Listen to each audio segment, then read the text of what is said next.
In today's video, what we're going to do is look at sales tax. For another example, we've gone over four different ways for us to find the sales tax and to find the total amount that is going to be used. So in this example, I want you to try this problem on your own. So I want you to pause the video, see about solving it. I already wrote out the sales price, the tax, and the total price information on here. You'll just need to fill it in with what you know from the story. So in this example, Ashley is buying a laptop that sells for $749. The sales tax rate in her city is 8.14%. What is the total cost for the laptop?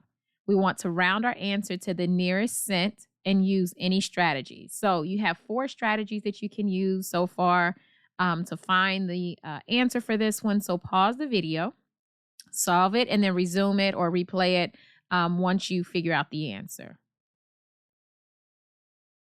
All right, so hopefully you were able to solve the problem. So let's solve it together and see what we come out with. So she's buying a laptop that sells for $749. So that's going to be your sales price. So 749. And then we have her sales tax rate as 8.14%. So 8.14%. Okay.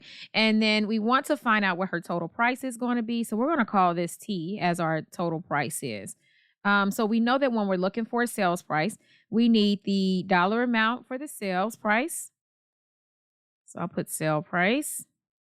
We also need the dollar amount for the tax. And when we add those two together, then we have the dollar amount of the total that needs to be paid. Total paid.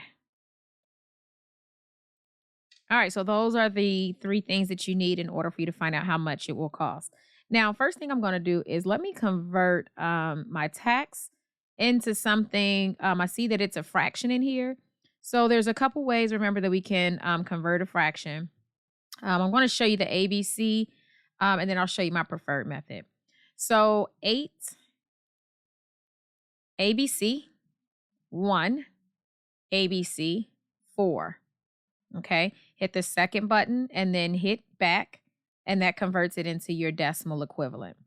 So this is the same thing as 8.25%. Okay. All right. So the only thing that I changed was just, I converted this into a decimal equivalent. Okay.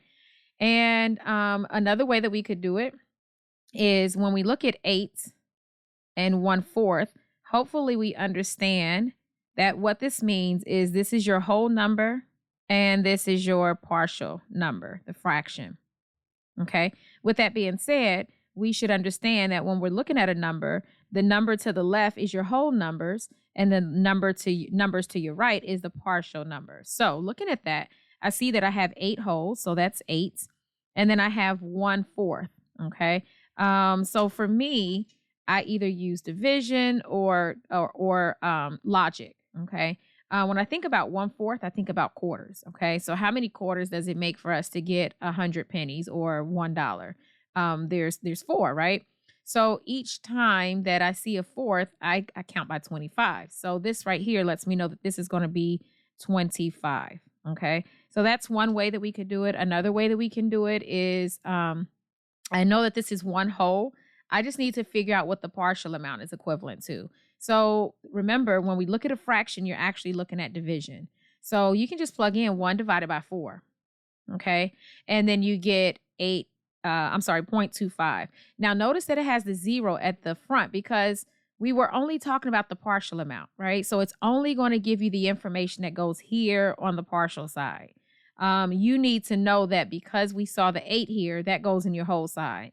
So you don't write 0.25, okay, because that's not going to give you the right answer. So I just write my partial amount, which is anything after the decimal is what I would write down, okay? So anyways, we have that down.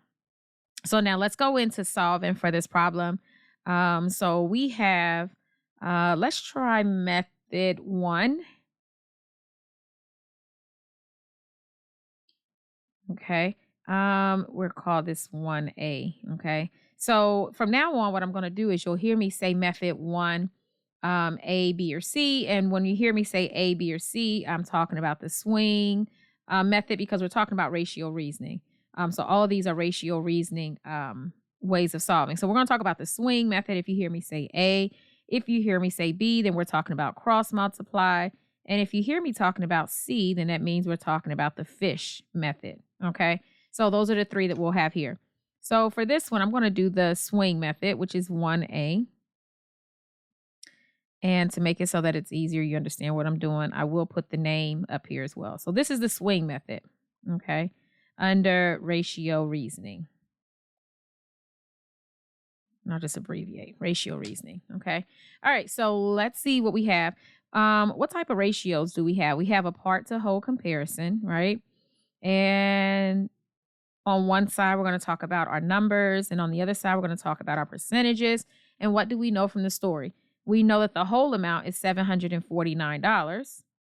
And then what do we know for the percentage amount? We know that that's 8.25. And what about the whole amount for the percent? We know that 100% makes a whole. So this is going to be your X. All right, so under the swing method, remember, we're just going to cross multiply. So I'm going to multiply my diagonals, set them so that they're equal to each other. So on one side, I'm going to have 100X. And on the other side, it's going to be, let me back up. On the other side, I'll have 749, and we're going to multiply that by 8.25. I just wanted to point out over here, if we were looking at it, we see that it's X times 100. But remember, I told you that we always want to get into the habit of listing your coefficient and then your variable. Okay, so coefficient first, variable second. That's why I wrote the 100 and then the X. All right, so what do we have now? We need to go on and simplify this side here, right? So 749 times 8.25. What do we get? 749 times 8.25 gives me 6,179.25. And then on this side, on the left-hand side, we have 100 times X. So remember, the goal is to isolate the variable. So we're not done with our work because X is not isolated. So think of those four operations. Which one of the operations do we see here?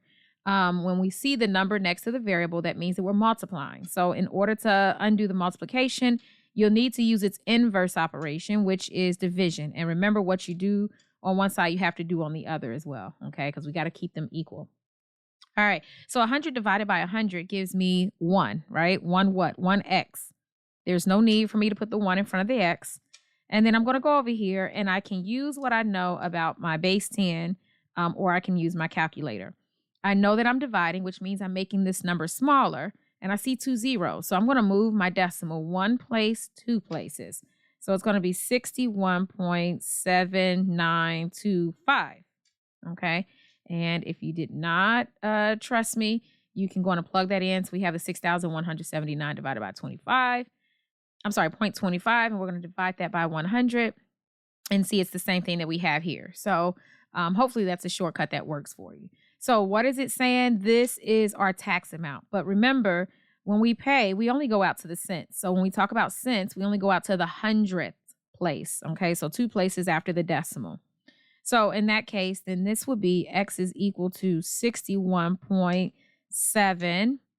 And then there is a number after the 9. So we need to use this number to tell us what happens to this one. Okay, so I see that it is 4 less, which means we're going to let this rest. So my tax amount is $61.79.